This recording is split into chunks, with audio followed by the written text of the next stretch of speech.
Assalamualaikum warahmatullahi wabarakatuh.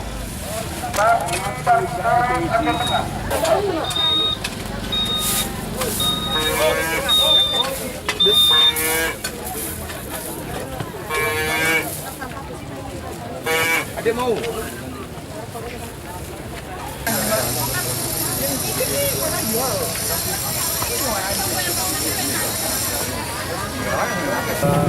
Hari ini kebetulan kan kita baru memperingati Hari Pendidikan Nasional yang banyak melibatkan siswa, organisasi, dan juga instansi pemerintah. Nah, pemerintah daerah, terutama ide dari Pak Kapolres sangat baik kami lihat. Nah, dinas atau Badan Lingkungan Hidup, Kebersihan dan Pertamanan berusaha setiap saat, walaupun belum dibuang ke tempat atau diantar ke tempat yang pembuangan akhir, tapi berusaha mencari tempat yang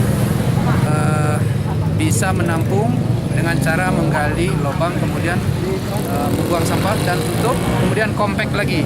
Dengan demikian tidak ada sedikit pun dampak yang dirasakan, dampak negatif maksudnya yang dirasakan oleh masyarakat sekitarnya itu.